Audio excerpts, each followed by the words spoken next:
Manisha academy channel में आप लोगों का बहुत बहुत स्वागत है। कुछ हिंदी साहित्य के प्रमुख रचनाएं और उनके कवियों के बारे में आज डिस्कशन करने वाले हैं क्वेश्चन के माध्यम में। चलिए स्टार्ट करते हैं। क्वेश्चन है, निम्नलिखित कवियों में से किसे राग और आग का कवि कहा जाता है? राग और आग का कवि किसे कहा जाता है? तो ये दिनकर जी हैं। दिनकर के बारे में कुछ चीज़ें जान लेते हैं। इनका पूरा नाम है रामधारी सिंह दिनकर। ये प्रगतिवादी कवि हैं। इनका जन्म 23 सितंबर 1908 को हुआ था बिहार में। इनकी जो प्रमुख रचनाएं हैं उसमें है कुरुक्षेत्र, उर्वशी, रेणुका, द्वंद्व गीत, बापू तथा सामधेनी। अगला क्वेश्चन है, अमन का राग किसकी काव्य कृति है? पूछा जा रहा है कि जो अमन का राग है ये किसकी काव्य कृति है?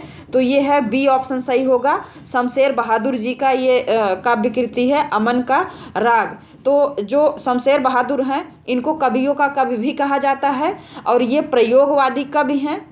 इनका जन्म 3 जनवरी 1911 ईस्वी को देहरादून में हुआ था। इनकी जो प्रमुख रचनाएं हैं उसको देखते हैं। प्रमुख रचनाओं में है चुका भी नहीं हूँ मैं, इतने अपने पास, बात बोलेगी, सुकून की तलाश में। ये इनकी प्रमुख रचनाएं हैं। अगला क्वेश्चन है, निम्नलिखित में से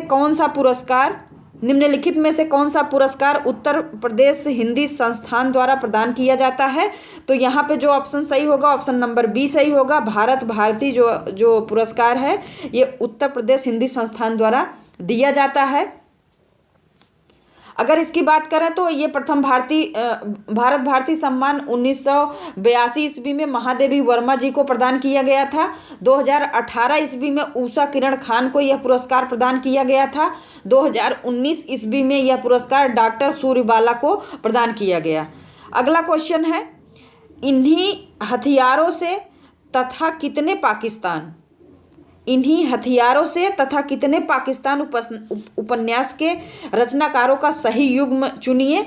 तो जो बताना है कि कौन कौन है, किन्हीं हथियारों और कितने पाकिस्तान के, तो यहाँ पे जो हमारा ऑप्शन होगा ऑप्शन नंबर बी सही होगा, अमरकांत और कमलेश्वर जी हैं। तो विशेष रूप से इनके बारे में थोड़ा जान लेते हैं। इन्हीं हथियारों से जो ये है ये उपन्यास है, ये दोनों उपन्यास हैं और इन दोनों रचनाओं पर अमरकांत तथा कमलेश्वर को क्रमशः 2007 ईस्वी तथा 2003 ईस्वी में हिंदी साहित्य का अकादमी पुरस्कार प्रदान किया गया था इनको दोनों लोग को, अमरकांत और कमलेश्वर को। अगला क्वेश्चन है, कफन कहानी का प्रकाशन कब हुआ? कफन जो मुंशी प्रेमचंद द्वारा लिखी गई कहानी है, ये इसको जो है इसका प्रकाशन कब हुआ बताना है हमको। तो यहाँ पे जो हमारा ऑप्शन सही होगा ऑप्शन नंबर ए सही होगा। 1936 में इसका प्रकाशन हुआ था। और इनकी और महत्वपूर्ण जो मुंशी प्रेमचंद की कहानियाँ हैं उनमें है नमक का दरोगा, सदगति, पंच परमेश्वर तथा बड़े भाई साहब। ये जो है महत्वपूर्ण इनकी कहानी रचना है और ये जो कफन जो है वो यथार्थवादी कहानी है। चलते हैं अगले क्वेश्चन पे। क्वेश्चन नंबर 6 है, जब कारण के अभाव में कार्य की सिद्धि का वर्णन होता है, जब कारण के अभाव में कार्य की सिद्धि का वर्णन होता है तो कौन सा अलंकार होता है? यहाँ पे अलंकार पूछा जा रहा है तो ऑप्शन नंबर सी होगा, विभावना अलंकार होगा। यहाँ पे कारण, इसको थोड़ा डिटेल में देख लेते हैं कि कारण के अभाव में जब कार्य की सिद्धि का वर्णन किया जाता है तो वहाँ पे विभावना अलंकार होता है। इसमें एक एग्जाम्पल देख लेते हैं, जैसे बिने दू पद चले सुने बिनु काना, करत बिनु कर्म करे विधि नाना। मतलब कारण नहीं है लेकिन फिर भी काम क्या है, जारी है। तो इसमें ऑप्शन सही हो जाएगा सी। अगला क्वेश्चन है, कलम का सिपाही तथा कलम का मजदूर किसकी रचना है? कलम का सिपाही और कलम का मजदूर किसकी रचना है? ऑप्शन नंबर हमारा सही होगा बी। यहाँ पे अमृत राय व मदन गोपाल की रचना है ये क्रमशः, जैसे कलम का सिपाही अमृत राय और कलम का मजदूर जो है मदन गोपाल का है, सॉरी। अगला क्वेश्चन है, 84 बैसड़ों की वार्ता और 252 बैसड़ों की वार्ता किसकी रचना है? तो यहाँ पे बताना है ये किसकी रचना है। ऑप्शन नंबर बी सही होगा, गोकुलनाथ की रचना है। ये दोनों गोकुलनाथ की रचना है। अगला क्वेश्चन है, उदयभान रचित किसकी रचना है जो खड़ी बोली गद्य में लिखी गई है? उदयभान रचित। तो यहाँ पे जो ऑप्शन सही होगा ऑप्शन नंबर डी सही होगा। ईसा अल्लाह खां द्वारा ये रचना लिखी गई है। अगला क्वेश्चन है, एक चीज और है यहाँ पे कि उदयभान रचित या रानी केतकी की कहानी इसी को कहा जाता है जो ईसा अल्लाह खां द्वारा लिखा गया है। यह खड़ी बोली गद्य की रची गई कृति है। सदासुख लाल की रचना सुख सागर तथा लल्लू लाल की रचना का नाम प्रेम सागर है। और नचिकेतोपाख्यान या चंद्रावली जो है सदल मिश्र की रचना है। ये सारे जैसे सिमिलर जो रचनाएं हैं इसके बारे में यहाँ पे डिस्कस कर लिए हैं हम। अगला क्वेश्चन है, क्वेश्चन नंबर, ध्यान ये रखना है यहाँ पे कि जो इस नाम से है उदयमान रचित, तो उदयमान रचित जो उदयमान है, उदयमान ध्यान रखना है कि यही है। रानी केतकी की कहानी इसी को कहा जाता है। अगला क्वेश्चन है, क्वेश्चन नंबर 10, हिंदी की पहली आत्मकथा किस नाम से लिखी गई है? तो क्वेश्चन, ये जो हिंदी की आत्मकथा पूछा जा रहा है कि किस नाम से लिखी गई है।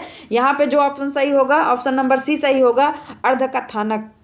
अर्धकथानक जो है आत्मकथा लिखी गई है। इसके बारे में डिटेल देख लेते हैं। हिंदी की जो प्रथम आत्मकथा बनारसी दास जैन द्वारा अर्धकथानक, इसके रचनाकार का भी नाम पता चल गया यहाँ पे कि कौन लिखा गया है, कौन लिखे हैं, ये लिखे हैं बनारसी दास जैन द्वारा लिखा गया है अर्धकथानक। शीर्षक से 1641 में ये लिखा गया है। यह जो है पद्यात्मक आत्मकथा है जिसमें 675 पद संकलित हैं, जिसका संपादन नाथूराम प्रेमी ने किया है। इसका जो प्रकाशन हुआ था ये सर्वप्रथम 1943 ईस्वी में हिंदी ग्रंथ रत्नाकर बम्बई या मुंबई से हुआ था। अगला क्वेश्चन है, केवल 6 निबंध लिखकर निम्नलिखित में से किस लेखक ने हिंदी जगत में ख्याति अर्जित कर ली है? मात्र 6 निबंध लिखने के बाद वो जो हिंदी जगत है उसमें अपना स्थान बनाए हैं। तो ये कौन है? ये है पूर्ण सिंह। ऑप्शन नंबर बी सही है।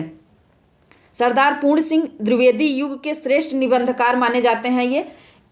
इनके द्वारा कुल 6 निबंध लिखकर आलोचकों का ध्यान आकृष्ट कर लिया गया है।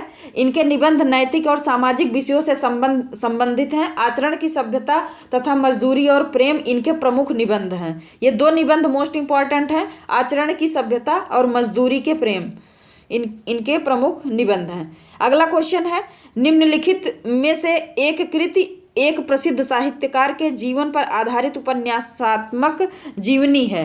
तो कौन सी जीवनी है ये बताइए, कौन सी जीवनी है? यहाँ पे ऑप्शन सही हो जाएगा आवारा मसीहा।